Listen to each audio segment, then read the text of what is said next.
김윤경의 생생경제.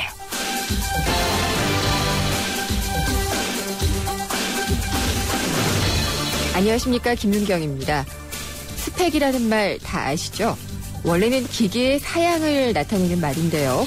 지금은 취업하기 위해서 쌓아야 하는 영어 점수나 또 경력 같은 것들을 의미하는 말로 쓰이고 있습니다. 스펙 인플레이션이란 말도 있습니다. 젊은이들이 취업에 요구되는 스펙 쌓기에 여념이 없다 보니까 누구나 점수가 다 올라가는 겁니다. 그래서 기업들도 곤란해하고 있습니다. 과연 누가 진짜 인재인지를 구분을 못하겠다고요. 그리고 또 스펙 인플레 현상의 뒷모습일 텐데요. 어제 또 토익 부정 행위가 적발이 됐습니다.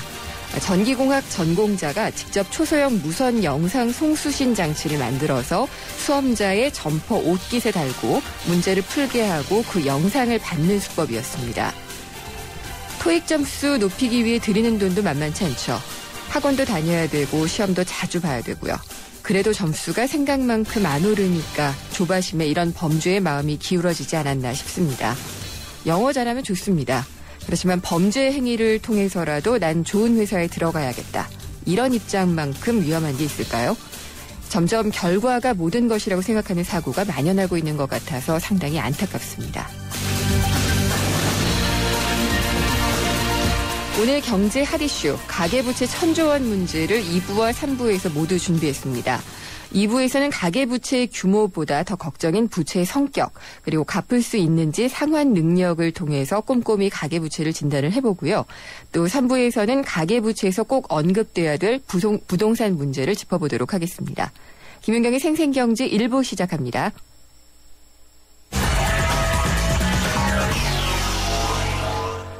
네, 오늘 증시 상황 어땠는지 IBK투자증권 서동필 투자전략팀장 연결해서 알아보도록 하겠습니다. 서 팀장님 안녕하십니까? 예, 안녕하세요. 굉장히 오랜만이에요. 예, 새해 복 많이 받으십시오. 네, 복 많이 받으시고요. 네. 시장 상황을 보면 이게 참 아직은 복받기가 쉽지 않은 상황인 것 같은데 오늘은 어땠나요? 오늘은 코스피가 0.48포인트, 0.02% 하락해서 1958.86포인트에서 마감을 했고요. 코스닥은 상대적으로 양호했습니다. 1% 가까이 올랐습니다. 그래서 509.78포인트에서 마감을 했으니까 대형주의 부진, 중성주의 상대적 약진 이렇게 평가해 볼 수 있겠습니다. 하지만 이 외국인 투자들이 주식 거래소에서 1,600억 원어 지난 주식을 사주었지만 이 효과는 별로 나타나지 않았고요. 오히려 선물 시장에서 4,200계약 매도 우위를 보인 것이 시장에는 더 부담이었다. 이렇게 총평할 수 있겠습니다. 네. 근데 어제 간밤에 뉴욕 증시는 그래도 반등에 성공을 했던데 그런 것이 영향을 이제는 주질 않는 것 같아요. 네, 미국 증시를 많이 바라보고 움직이다 보니까는 네. 미국이 지난밤에 좋은 수익률을 보여주면 기대를 가져오는 것이 그간의 일반적인 네. 투자자들의 심리였는데 사실 2013년도 그랬고 지금 새해 들어서도 그러한 기대감이 실제로 와닿지 않아서 좀 실망스러운 부분인데 어쩌면은 이 중국 증시에 더 많이 시장이 연동되어 있는 것이 아닌가 싶습니다. 중국 증시 계속 좀 부진한 모습을 보이고 있는데 이것이 미국 증시보다는 우리나라가 중국 증시에 더 많이 연동되어 가는 것이 아니냐라는 이런 생각을 좀 갖게 하는 부분이었다 보시면 좋을 것 같습니다. 예, 중국 증시 요즘 별로 좋지 않죠? 네, 중국 증시 지금 2,000포인트를 상해종합주가 지수가 2,000포인트를 거의 목전에 다다왔습니다. 네. 농담 섞인 이야기는 이제 코스피랑 상해종합주가 지수가 만나는 것이 아니냐, 이런 얘기 하더라고요. 예. 일단 중국은 이 IPO 신규 물량이 상장되는 물량이 좀 많아질 거다라는 부담감, 그리고 금융시장의 불안정성 이런 것들 때문에 지금 영 맥을 못 추고 있는데 이것에 더 많이 우리가 연동되어 움직이는 것이 아닌가라는 좀 불편함이 있습니다. 네. 오늘 외국인은 좀 샀나요? 수급 상황은 전체적으로 어땠습니까? 예, 외국인 투자들 좀 전에 말씀드렸지만 거래소에서는 1,600억 원 그리고 코스닥에서는 400억 원 정도 주식 샀으니까 주식 쪽에서는 상당히 긍정적인 모습을 가져갔다라고 볼 수 있겠습니다. 반면에 이제 선물 시장에서 4,168계약 매도 우위를 보였으니까 외국인들은 선물 시장에서는 부정적인 시각을 유지했다라 볼 수 있겠고요. 네. 국내 기관 투자들도 1,180억 원 정도 코스피에서 매도를 했으니까 기관 투자들도 그닥 좋은 모양새 갖춰주지 않았다. 뭐 이렇게 볼 수 있겠습니다. 개인 투자들도 한 556억 정도 매도했으니까 외국인이 사고 국내 자금은 매도 우위를 보이면서 시장을 박스에 묶어놨다. 이렇게 보시면 좋을 것 같습니다. 네. 어제 8조 3천억 원이라는 영업이익을 올렸는데도 쇼크다라고 하면서 좀 많이 내렸던 삼성전자. 어제 마지막으로 내리면서 끝났죠? 네, 삼성전자 계속해서 맥을 못 추고 있습니다. 일회성 비용 때문에 큰 우려할 바가 아니다라는 시각도 있습니다만 어쨌든 일회성 상여금이나 충당금을 쌓는 과정에서 빚어졌다 할지라도 8.3조 원이라는 영업이익은 여전히 불만족스럽다. 이것이 1분기에도 이어질 수 있는 것이 아니냐라는 우려감까지 확대 재생산되면서 여전히 삼성전자에 대한 시각은 냉정하다라고 볼 수 있겠습니다. 그래서 삼성전자는 오늘 1% 13,000원 빠져서 129만 1,000원에 마감을 했으니까요. 네. 상당히 지금 새해 들어서는 가장 시장을 괴롭히는 주역이다. 이렇게 보실 수 있겠습니다. 네, 오늘 호텔 신라가 좀 많이 올랐던 것 같은데 좋은 소식이 있었던 건가요? 예, 호텔 신라 같은 경우에는 이 창의 공항에서 네. 이 면세점의 영업권을 획득했다라는 점이 호재로 작용을 했습니다. 얼마만큼의 이익을 더 창출할 수 있을지 모르겠지만 일단 새해가 밝아지면서 주요 공항에서 이 면세 영업권을 획득했다라는 점은 매출 확대가 이어질 수 있다라는 기대감을 이어졌기 때문에 네. 이런 것들이 긍정적인 요인으로 작용하면서 오늘 많이 올라서 좋은 모양새를 보여주었다 이렇게 보시면 좋겠습니다. 네, 그 밖에 또 눈에 띄는 움직임을 보였던 업종이나 종목이 있나요? 글쎄 시장 자체가 지금 워낙 박스권이다 보니까 네. 특별히 어떤 종목이 움직였다라고 평가하기는 쉽지 않아 보인다면 업종 측면에서 봤을 때는 전반적으로 건설업이 의외의 약진을 보여주었다라 볼 수 있겠습니다. 네. 이제 부동산 대책 이야기가 나오면서 여기에 조금 그동안 눌렸던 반발 매수가 들어왔다라 볼 수 있겠고요. 또 그저께 있었던 이 대통령의 이 연두 기자회견에서도 네. 이 의학 쪽에 좀 힘을 실어줄 거라는 얘기가 나오면서 어제 오늘 좀 의학 쪽이 좀 많이 오르는 모양새를 보여주었습니다.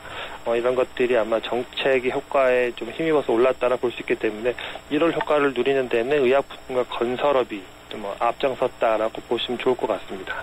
그래도 아직 건설이나 의학이나 다 아직 구체적인 어떤 조치나 규제 완화나 이런 게 나온 것은 아니잖아요.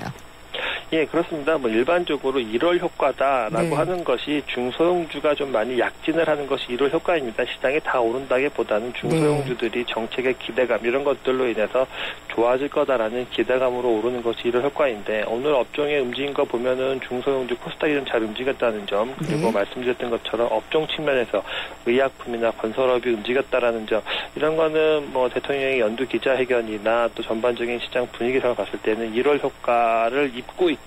시장 전반은 아니지만 네. 이런 업종은 이런 효과를 얻고 있다라고 보시면 큰 무리가 없을 것 같습니다. 네, 오늘 말씀 감사드립니다. 예, 감사합니다. IBK 투자증권 서동필 투자전략팀장이었습니다.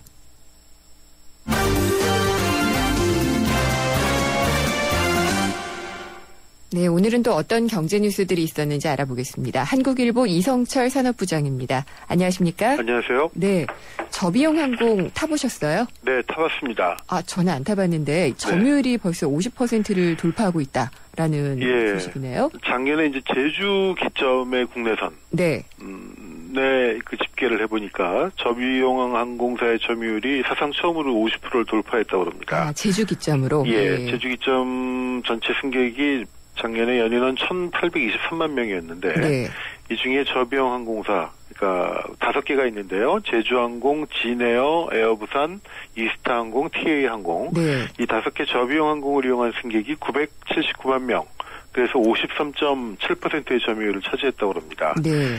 2012년이 49.6%였는데 작년에 이제 4%포인트 정도가 올라갔고 저비용 항공사 중에서 보면은 이 제주항공이 아무래도 점유율이 15.7%로 가장 높았다고 합니다. 네. 전체적으로 보면은 아직도 대한항공 아시아나의 비중이 높습니다. 그러니까 대한항공이 29%쯤 되고요. 네. 2012년에 29%에서 작년에 25%로 줄었네요. 그런. 네. 예. 그리고 아시아나항공이 조금 줄어서 역시 20% 정도. 네. 그 다음에 제주항공이 15% 정도. 그러니까 제주항공하고 사실 아시아나 대한항공 차이가 그렇게 많이 나지 않습니다. 지금 추세로 아마 계속 나가면은 1, 2년 내에 거의 근접하게 되지 않을까 생각이 되고요. 네. 제주를 포함해서 전체 국내 노선에서 저비용 항공 점유율이 48.9%니까 이제는 아마 국내선은 장기적으로 본다면은 아마 저비용 항공 쪽으로 거의 대체가 되는 게 아닌가. 그리고 대형 항공사들은 결국 이 장거리 국제 노선 쪽에 집중하게 될 수밖에 없지 않을까 그런 생각도 하게 됩니다. 네. 이 저비용 항공이 국내 노선뿐 아니라 요즘은 일본이라든가 중국이라든가 또 동남아 쪽 있죠. 예, 네. 여기까지도 또 이 활동 영역을 네. 비행 운행 영역을 되게 넓혀가고 있거든요. 그렇기 때문에 아마 지금 또 뿐만 아니라 우리나라 국적의 저비용 항공사뿐 아니라 이제 외국 국적의 저비용 항공사들도 많이 취향을 하고 있고. 이 하늘길이 네. 굉장히 박진감 넘치게 이 시장 재편이 이루어지는 것 같습니다.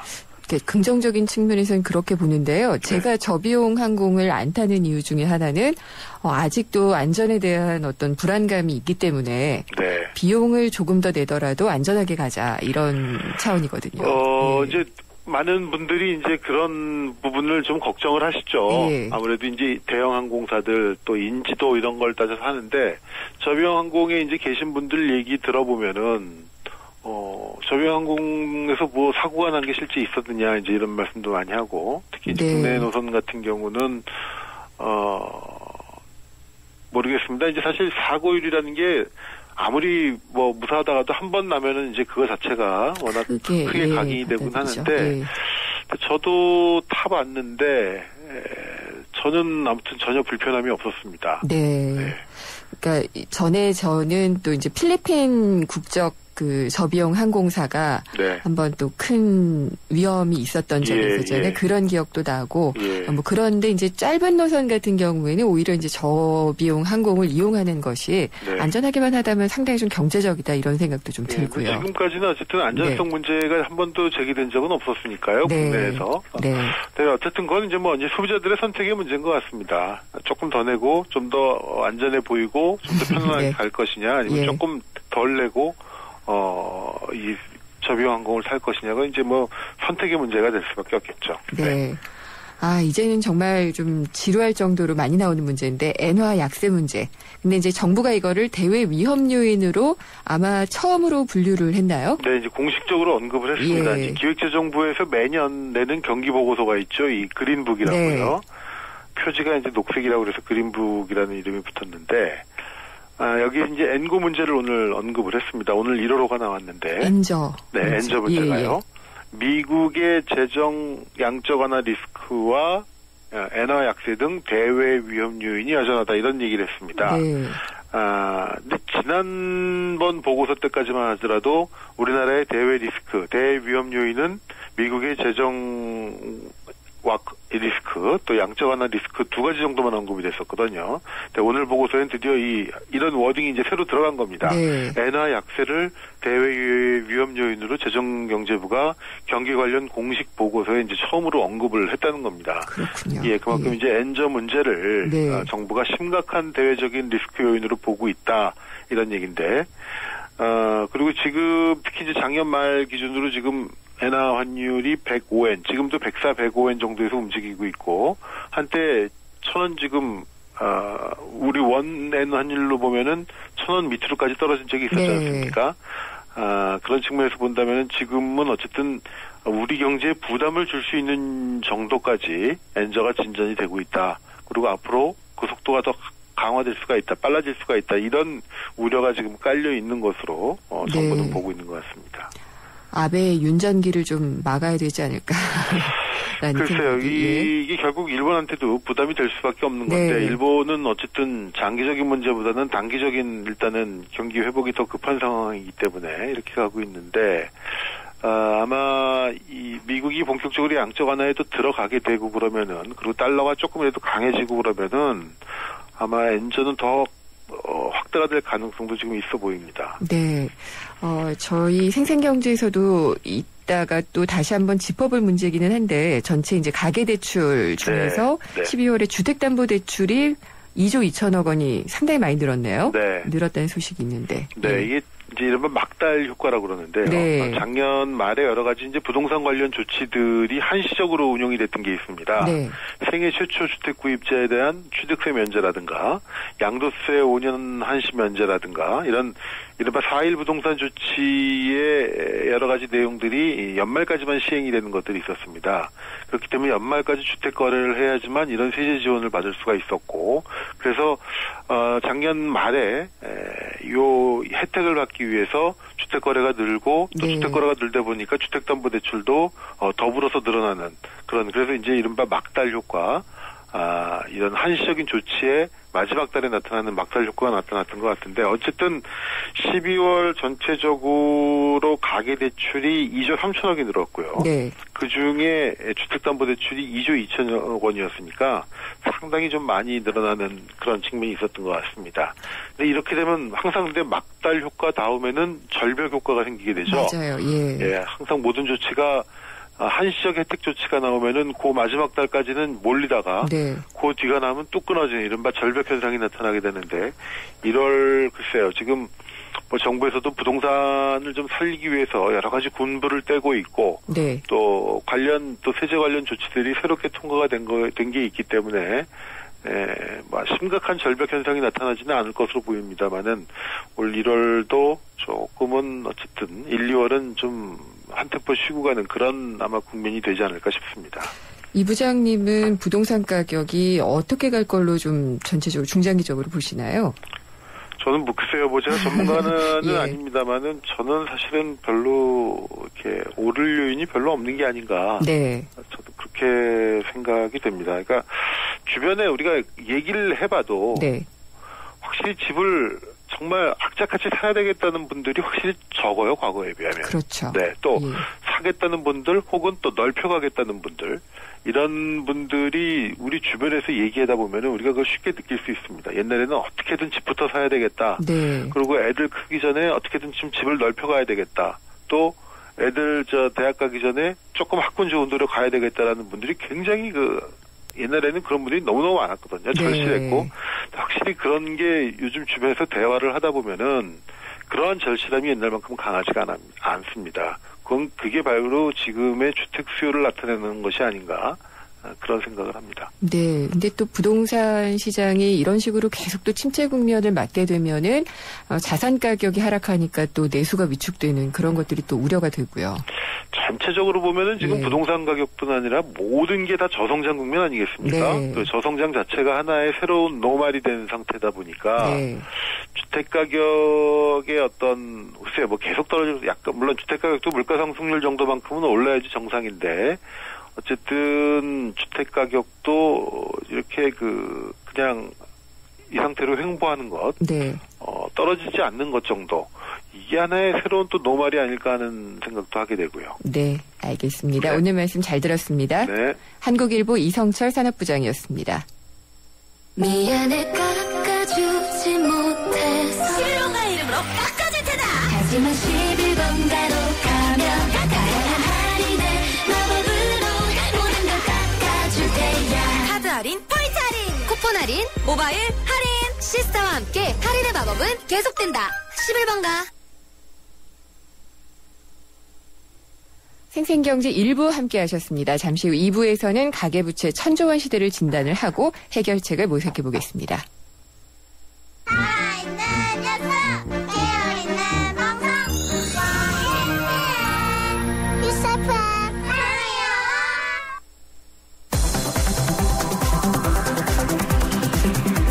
한 걸음 더 경제와 가까워지는 오후 김은경의 생생경제.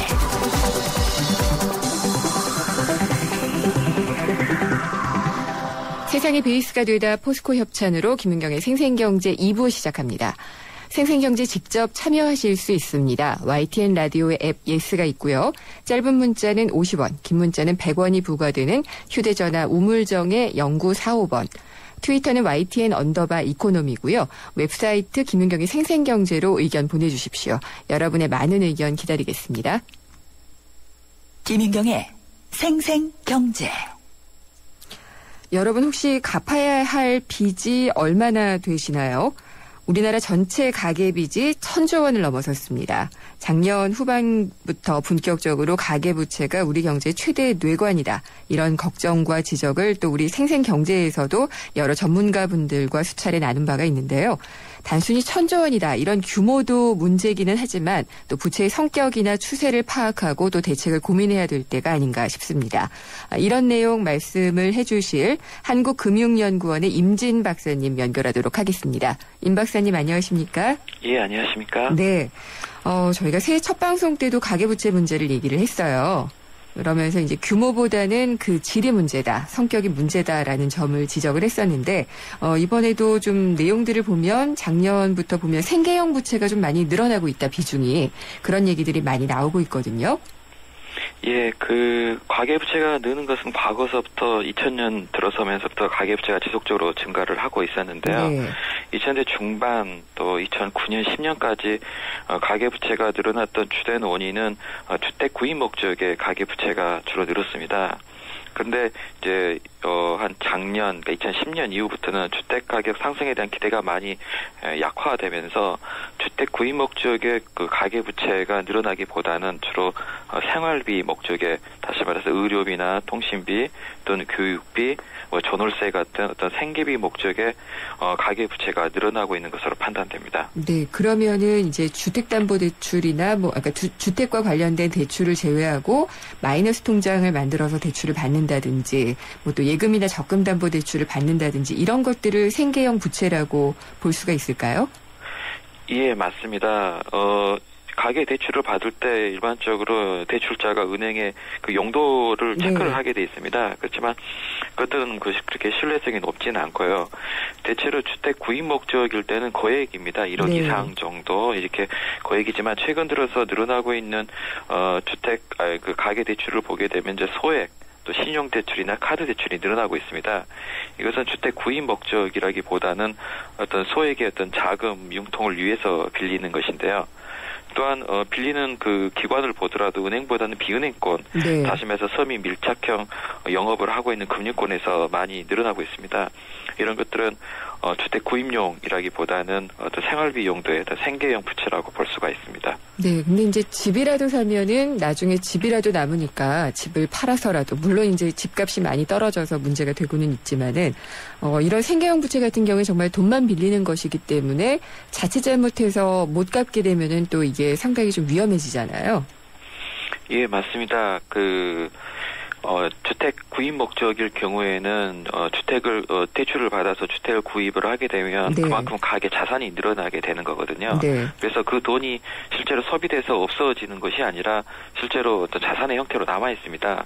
그래서 급할 경우에는 그것을 처분해서 부채를 상환을 할 수가 있게 되지만 생계형 부채 같은 경우에는 그것을 소비해버리기 때문에 경기 여건이 안 좋아지거나 또 경기가 좋아지더라도 내수 부분이 부진하게 되면 그것을 상환할 수 있는 능력이 크게 저하될 가능성이 있습니다. 네, 실제로 제가 지금 통계를 정확하게 모르겠습니다만은 이런 식으로 생계형 부채를 냈다가 갚지 못해서 지금은 신용불량자라고 하지는 않고 다른 용어로 쓰고 있죠. 근데 그렇게 되신 분들이 최근 불황에 좀 많이 늘어난 것으로 나타나고 있나요? 예, 그렇습니다. 물론 최근에 늘어난 것은 여러 가지 원인이 있을 것 같은데요. 저도 정부에서 그런 어떤 그 신용 불량자 또는 이제 그런 사람들에 대한 어떤 재활을 이제 강화하기 위해서 좀 제도를 이렇게 융통성 있게 하는 측면도 있고 실제로 또 그 밤에 경기적인 요인도 있을 수 있습니다. 뭐 아시는 것처럼 내수 부분이 이제 취약해가지고 경기 전반적으로는 그 임금 근로자, 중산층의 소득은 상대적으로 좋아지지만 취약계층의 소득은 여전히 악화되고 있습니다. 그래서 그런 분들이 늘어날 가능성은 있습니다. 그리고 이제 주택 구입용으로 이제 빚을 내시는 분들은 그동안에는 좀 주춤했던 것 같은데 이제 부동산 부양책들이 조금 나오기 시작하면서 특히나 조금 전에도 짚어봤습니다마는 세제 혜택이 지난해 말로 끝나는 것들이 있어서 연말에는 상당히 좀 많이 늘어난 것 같아요. 근데 이게 좀 많이 늘어난 것이 위험하다 아니다 이렇게 좀 여러 얘기들이 있는데 어떻게 보시는지요? 아무래도 집값이 집값이 사람들이 주택 구입을 많이 하게 되면 네. 그만큼 이제 가계 대출이 늘어나겠죠. 왜냐하면 집값이 이미 상당히 높은 수준이기 때문에 네. 단순히 기존 저축만 가지고 이제 집을 구입을 하기는 상당히 힘든 상황이라서 이제 집을 사는 분들이 많게 되면 아무래도 가계 대출이 늘어나게 되겠죠. 다만 이제 그렇게 주택 가격에 대한 어떤 상승 기대가 많이 약화된 상태에서 주택 구입을 단순히 거주가 아니라 투자 목적으로 하게 될 경우에는 생각만큼 투자 수익이 안 올랐을 때 네. 그만큼 유동성 위험에 빠질 가능성은 있습니다. 예. 그래서 이제 하우스 푸어가 양산이 된 게 아닌가 이런 생각도 드는데 그게 이제 지금까지 집값이 많이 내렸기 때문에 정말 빚을 내서 샀다가 빚더미에 올라앉은 분들이 이제 하우스 푸어인데 주택 가격이 올라가면은 또 해소가 될 수 있겠는데 앞으로 어떻게 될지가 참 궁금하거든요. 지금으로 보면은 이렇게 많이 냈으면은 집값은 올라가야지 되는데 어떻게 보시나요? 주택 가격 전망에 대해서는 제가 전문가가 아니기 때문에 네. 그것에 대해서는 말씀을 드리기는 힘들지만요. 네. 다만 주택 구입을 위해서 이제 주택 가계부채 문제를 해결하기 위해서 집값이 올라야 된다라고 할 때는 약간의 문제는 있을 수 있을 것 같습니다. 왜냐하면 여전히 이제 우리나라에 무주택자가 많기 때문에 네. 실제로 이제 전세 사시는 분들이라든지 어떤 신규로 이제 주택을 구입하는 사람들의 경우에는 그 주택 가격이 올라가게 되거든요. 그래서 가계부채 문제를 해결하기 위해서 주택 가격이 상승해야 된다고 그런 한 주장은 좀 다변화된 사회에서는 적절하지 않을 수도 있을 것 같습니다. 저도 그렇게 말씀드린 것은 아니고요. 가계부채 문제가 더 부실화되지 않기 위해서는 주택 가격이 오르는 것이 그런 것들을 스무스하게 해결할 수 있는 방법이라고 생각을 하는 거고 근데 물론 지금 우리가 소득 대비해서 집값은 상당히 좀 비싸기 때문에 그런 측면은 다 인정을 하고 있는 것이죠. 이게 예, 주택의 담보대출 때문에 집값이 올라야 된다는 그런 말씀은 아니었습니다. 예. 그리고 또 지금 자영업 부채 같은 경우에도 자영업자 수의 증가세보다 자영업 대출의 증가폭이 상당히 좀 늘어나고 있다 그래요. 근데 이제 자영업도 장기 불황에 들어오다 보니까 많이 이제 폐업을 하게 되고 그러면 이제 대출이 상당히 부실화돼서 자영업자도 그렇고 금융권도 그렇고 다 이제 악순환 고리에 들어가는 게 아닌가 싶어요. 예, 자영업자들의 경영 여건을 보면 특히 네. 그 동일 업종 내 경쟁이 상당히 심화되어 있습니다. 네. 그러다 보니까 수익성이 크게 악화되고 있어서 지금 같은 상황에서라면 자영업 대출이 상당히 부실화될 가능성이 높다고 생각이 들고요. 실제로 그 자영업 대출 관련돼 가지고 그 연체율이나 어떤 고정이하 이어진 비율을 보면 그 지속적으로 상승하고 있는 것을 볼 수 있습니다. 네. 그리고 또 자영업 대출을 받을 때 신용대출보다는 대부분 이제 부동산 담보대출을 받는 경우가 많다 그러거든요. 그러면은 여기에서도 또 부동산 가격이 만약에 대세 하락이다. 그러면은 또 건전성을 위협할 수 있는 요인이 될 수 있지 않을까요? 예, 맞습니다. 그때 그 부동산 담보대출은 대체로 가게가 가지고 있는 사업주가 가지고 있는 주택에 대한 네. 담보일 수도 있고요. 또는 그 상가 건물에 대한 담보대출일 가능성이 있거든요. 그래서 사실 자영업 대출은 단순히 가계 대출로만 볼 수는 없고 또 기업적인 성격까지 동시에 가지고 있습니다. 네. 그래서 경기 여건에 대해서 가장 민감하게 반응을 할 수가 있습니다. 네. 1,000조 원 얘기를 하면서 이제 가계부채 총량은 상당히 좀 많이 이제 계속 늘어나 있는 계속 사상 최고치를 경신을 하고 있는데 부채가 증가하는 속도는 다행히 좀 안정을 찾고 있지 않느냐 이런 얘기도 있어요. 예, 증가 속도는 많이 줄었습니다. 네. 2010년, 9년, 10년에는 그 8% 연간 성장이 이제 연간 증가율이 8% 정도였고요. 네. 작년 같은 경우는 5.6% 정도였던 것으로 기억을 합니다. 그래서 많이 떨어지긴 했지만 좀 전에 말씀드렸던 것처럼 예전에는 그 대응 자산이 있는 그러니까 주택 구입을 목적으로 했기 때문에 자산이 있어서 상대적으로 상환 능력이 있을 수 있었는데요. 네. 지금은 생계형 대출이다 보니까 아무래도 그 소비하고 없어지는 돈일 가능성이 높아서 그 질적인 경제적인 측면에서는 여전히 안 좋은 상태라고 볼 수가 있습니다. 네.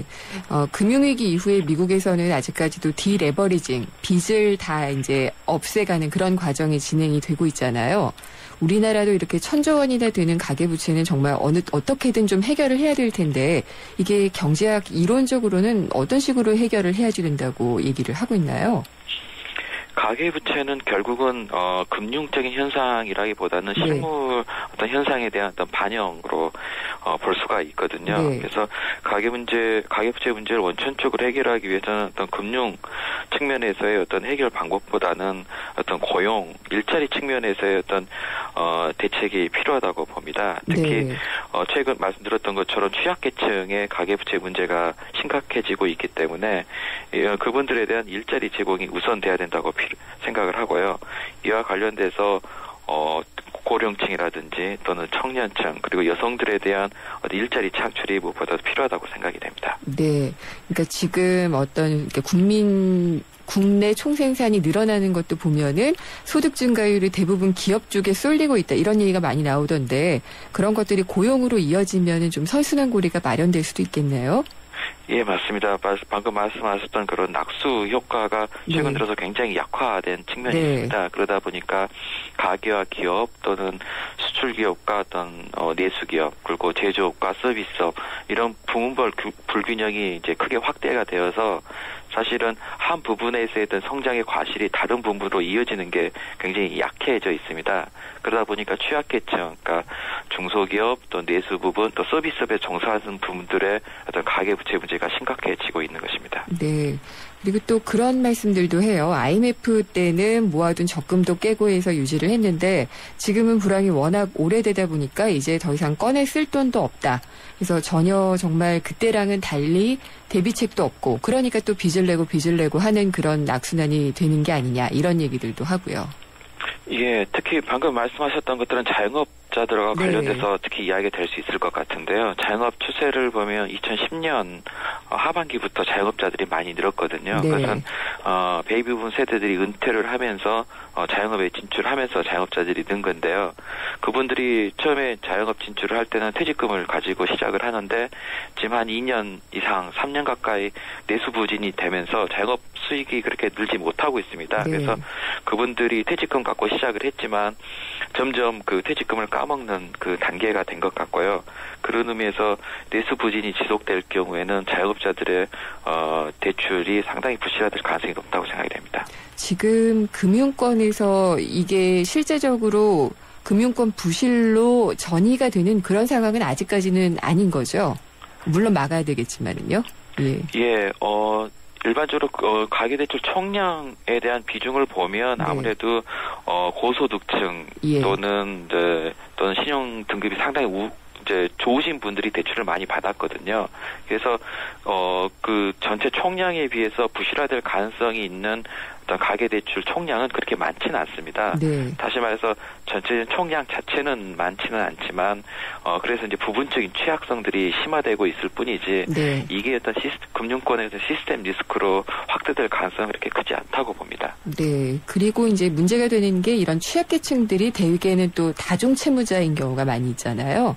근데 이런 것들을 그러면 우리가 뭐 행복기금이니 이런 걸로 구제를 해주는 게 맞을지 아니면은 이게 시장 원리에 따라서 그냥 파산을 하게 두는 게 맞을지 그런 부분도 의견이 다들 엇갈리는 것 같아요. 어떻게 보시나요? 사실 행복기금이라든지 어떤 그 신용 불량 등급에 있는, 그러니까 저 신용 등급에 있는 분들은 사실상 가계부채 문제 때문에 사실 다시 재활할 수 있는 재기의 어떤 기반을 확보하기가 상당히 힘든 상태에 있습니다. 그래서 그분들에 대해서 어느 정도 재활할 수 있는 기회를 줄 수 있도록 부채를 탕감해 주는 것은 이제 필요하다고 보고요. 다만 그 시점이 경기가 안 좋을 때는 그런 분들이 부채를 탕감해 줘도 사실은 다시 빚을 낼 수밖에 없는 구조가 됩니다. 따라서 경기가 좋을 때 그런 분들이 빚을 탕감해줘서 다시 일자리를 얻고 다시 소득을 이렇게 늘려나가는 그런 정책들이 더 필요하다고 생각이 됩니다. 네. 그리고 이게 각 정부마다 달리 세워지지 않고 임기가 다 끝나고 다른 정부가 들어서도 좀 일관성 있게 이런 것들이 뭐 부채 관리 정책이라고 할까요? 그런 게 좀 이루어졌으면 하는 바람도 좀 갖고 있습니다. 예, 지금 현재 그 금융위를 중심으로 지금 가계부채 대책이 처음 발표된 것은 2010년에 발표된 네. 그 대책을 지금까지 하고 있습니다. 그래서 어떤 일관성인 측면에서는 가계부채에 관해서는 일관적으로 정책이 지금 이루어지고 있다고 보고 있고요. 네. 다만 그 성격 자체가 방금 말씀드렸던 것처럼 그 제도가 그 대책이 나왔을 때는 이제 주택 담보 대출이었고 반면에 이제 지금 문제가 되고 있는 것은 생계형 대출입니다. 네. 그래서 그 기존의 정책을 지속적으로 추진을 하되 다만 지금 생계형 대출이다 보니까 지나치게 금융권의 대출을 억제하게 되면은 사실은 이분들의 어떤 생활이 굉장히 어려워질 가능성이 있습니다. 네. 따라서 과거보다는 좀 더 완화된 정책들이 좀 필요하지 않나 그런 생각이 듭니다. 네, 오늘 말씀 잘 들었습니다. 감사합니다. 예, 감사합니다. 한국금융연구원 임진연구위원이었습니다. 그리고 앞서도 얘기를 나누기는 했지만은요, 가계부채와 또 뗄래야 뗄 수 없는 것이 주택입니다. 집값 문제에 대해서는 가계부채와 함께 3부 핫이슈에서 다시 한번 또 자세히 짚어보도록 하겠습니다.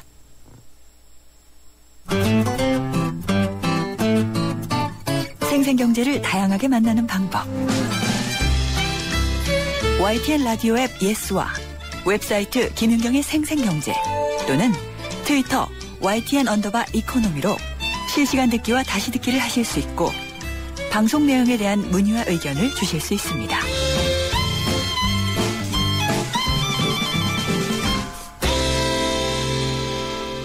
살림살이 나아지는 여심 잡는 경제 시간입니다.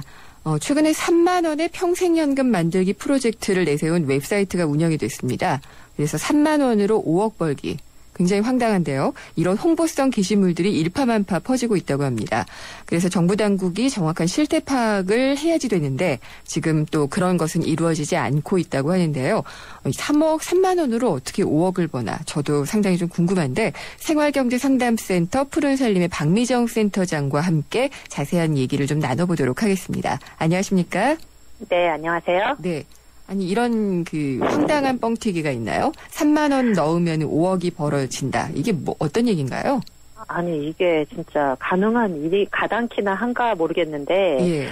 실제로 지난해 연말부터 이런 웹사이트가 운영되면서 내용을 보니까 이제 행복의 편지, 행복 편지 이런 거 아시죠? 행운의 편지요. 행운의 편지 그렇죠? 네.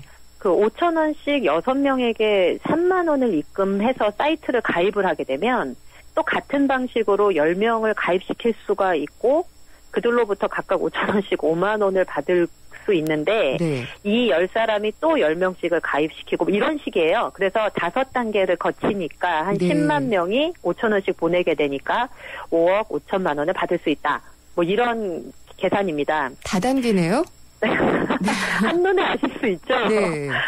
근데 이제 이제 사람들이 이제 이거는 내가 그냥 3만 원만 입금하면은 네. 그다음부터는 내가 열심히 홍보하는 거에 따라서 회원이 늘어나면 이 정도 받을 수 있는 거 아니냐라고 해서 상당히 산뜻하게 지금 웹사이트에서 새로운 부업이다, 깨끗한 부업이다 이러면서 홍보되고 있거든요.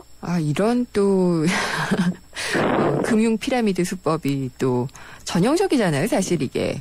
아니 근데 이거는 예. 맨날 설명이 다단계 아닙니다. 네. 이거 피라미드 아닙니다. 이렇게 하는데 이거 그냥 조금만 상식적으로 생각해 보시면 너무나 전형적이거든요. 그렇죠. 예. 왜 피라미드가 문제인지가 중요하지 않습니까? 그렇죠. 이게 이제 뭔가 이렇게 수익 창출할 수 있는데 투자를 한다기보다 이 나중 투자한 사람의 돈으로 먼저 투자한 사람 거를 돌려막는 구조예요. 네. 그러니까 별다른 어떤 가치 창출이나 소득 창출을 하지 않고 이렇게 돈 놓고 돈 먹기 방식을 거듭하다 보면 나중에 투자한 사람들 돈을 지급하려면 또 더 많은 사람들을 끌어들여야 되지 않습니까? 네. 그러니까 결국에는 이게 어떻게 되겠습니까? 그냥 무너지게 되면 나중에 진입한 사람들은 전부 다 이제 굉장히 손해를 볼 수 있는 그런 허술한 구조를 갖고 있죠. 근데 이렇게 눈에 한 번에 이렇게 듣기만 해도 굉장히 허술하다는 생각이 드는데 이게 네. 참 또 잘 현혹되기가 또 쉬운 또 네. 그런 멘트인 것 같기는 해요. 네네. 근데 이게 사실 한 사이트에서 운영이 되는 건가요? 네, 지금 시작된 사이트가 한 사이트라고 하는데, 네. 요게 워낙 일파만파 여기저기서 홍보하고 있으니까. 네. 근데 그 원천 사이트를 들어가 보니까 이제 유사수신 행위의 흔적이 보여요. 네. 예, 이게 뭐냐면, 허가되지 않은 업체가 자기네 뭐 사업자 번호가 나온 것도 아니고 이런 데서 이제 시작된 문구만 가지고 이런 게 성행한다는 게 도무지 이해가 가지 않습니다. 그렇죠. 내 돈을 3만 원을 내는 것이 쉽지 않은 일인데 그래도 이제 이만큼 벌린다라고 하면은 네. 불안전 판매잖아요. 그렇게 되면 또 물론 여기는 또 금융업체도 아니기는 하지만 네, 그렇죠. 네, 이게 참 말도 안 되는 얘기가 지금 되고 있는데 그러면은 당국에서는 이미 포착은 했을 것 같은데 어떤 조치를 좀 취하고 있나요? 뭐 제가 지금 대충 확인한 바에 의하면 네. 아직 제대로 파악이 지금 안 돼 있는 것 같아요. 네. 그래서 이게 이제 담당자가 누구냐가 중요하죠. 이제 만약에 이게 유사수신 행위라고 하면 금융감독원에서 이거를 담당해야 되는 것이고요. 이게 다단계다라고 보이면 공정거래위원회 소속이 돼요. 근데 이제 금융감독원 관계자도 이게 사실은 유사수신 행위보다는 공정위에서 담당하는 다단계 아니냐라고 말을 하고 있고 이제 공정거래에서는 이제 다단계로 보이긴 하는데 유사수신의 성격이 강한 거 아니냐. 뭐 서로 이렇게 지금 얘기를 하고 있으니 답답합니다. 역시 이 떠넘기기도 전형적인데요. 모든 게 전형적입니다. 네. 그 금감원장이 신분식 신년사에서 그런 얘기를 하셨어요. 이런 일들이 지금 워낙 많기 때문에 민원 접수 단계에서 이상 징후가 파악이 되면 소비자 피해가 확산되기 전에 차단을 할 수 있는 민원 사전 인지 시스템을 구축을 이미 했다. 이렇게 설명을 하신 적이 있는데 아니 실제 민원이 접수된 사안이거든요, 이게. 네. 근데 조치가 실제로 됐는데도 미흡하다는 거는 좀 문제가 있지 않느냐. 그렇네요. 예. 갈수록 방식이 사람들이 너무나 다단계에 대해서 잘 알고 있으니까 이렇게 다단계와 유사수신이 융합된 형태로 교묘하게 이게 법 적용을 피하려는 노력도 보여지고요. 앞으로도 얼마든지 유사한 사례가 나타날 수 있기 때문에 이런 얘기가 상식적으로 이상한데도 이것이 뭐 법적으로 문제가 있는지 살펴보겠다라고 말하는 것이 정말 이건 금융당국의 문제가 아니냐 이렇게 관계자들은 보고 있는 것이죠. 네. 근데 참 이게 번번이 같은 수법에 늘 같은 이 피해자들이 많이 양산이 되는 게 안타깝습니다. 네. 사실은 근데 이거는요. 사실 굉장히 어찌 보면은 심플하게 보여져요. 그런데 더 큰 문제는 뭐냐면 이걸 고수익 투자라고 둔갑시켜서 홍보하고 있는 일이 가장 위험합니다. 작년에도 뭐 한 투자회사가 투자금을 뭐 주식에 투자를 해서 월 30%의 고수익을 보장했다. 이런 거는 뭐 지금 경제신문 광고에 많이 나오거든요. 그래서 652명으로부터 267억 원을 가로챈 혐의로 구속이 입건된 사람이 있는데요. 국내 얘기인가요? 네, 우리나라 얘기입니다. 네. 얼마 전 얘기기도 하고요. 근데 이 회사 대표가 전국에 5개 지사를 설립해서 지사장을 임명해놓고 피라미드 구조를 일단 만들어 놓고요. 투자자가 1,000만 원을 투자한다고 생각하고 이렇게 건네게 되면 이거를 하루에 1.5% 그 15만 원에 해당되는 배당금을 이제 지사장에게 지급을 하면 이 사람이 그걸 알아서 자기 몫을 남기고 투자자들에게 배당금 형태로 나눠줬다고 해요. 네. 처음에는 그 후발 투자자들이 있으니까 이 재원을 마련할 수가 있겠죠. 예. 근데 이제 배당금 진짜 입금된대 하고 소문이 나기 시작하니까 사람들이 막 떼거지로 몰리기 시작하는 거죠. 그래서 은퇴자금 뭐 대출까지 해서 500만 원에서 최대 1억 9천만 원까지 지금 돈의 피해 사례가 지금 나타난 것으로 지금 나타났는데요. 네. 이들이 피해자들을 속이기 위해서 한 경제 전문 케이블 방송에 광고까지 하셨답니다. 안타깝네요. 예. 그러니까 약간 언론의 공신력을 믿는 사람들한테는 이런 문제들을 어디까지 지금 통제를 해야 되나 하는 상황이고요. 사실은 결과적으로 세상에 공짜 없지 않습니까? 네. 이 얘기는 제가 방송에서 굉장히 많이 듣고 있어요. 근데 이제 이런 상식적인 어떤 판단이 지금 거듭 강조돼야 되는데요. 실제 내가 일하지도 않았는데 수익을 얻을 수 있다라는 말이 아주 달콤한 유혹인 것 같지만 당신의 소중한 재산을 하루아침에도 날려버릴 수 있는 굉장히 위험한 유혹이라는 것을 반드시 명심하셨으면 좋겠습니다. 그렇지만 또 그래도 불로소득을 올리는 분들을 보면 왠지 좀 나도 그렇게 해보고 싶고 됐으면 좋겠고 이런 마음은 있는데 공짜는 없다. 이 말씀이 정답인 것 같습니다. 그러니까 어떤 대단한 수익보다는 지금은 안전관리의 시대인 것 같아요. 네. 오늘 말씀 감사드립니다. 네, 감사합니다. 생활경제상담센터 푸른살림 박미정 센터장이었습니다. 여러분께서는 집값이 오르길 바라시나요? 아니면은 떨어질 것이라고 생각을 하고 계신가요? 가계부채 천조원 시대, 부동산 전문가는 그럼 어떻게 보고 있을까요? 4시 뉴스 듣고 생생경제 3부에서 이 얘기 나눠보도록 하겠습니다.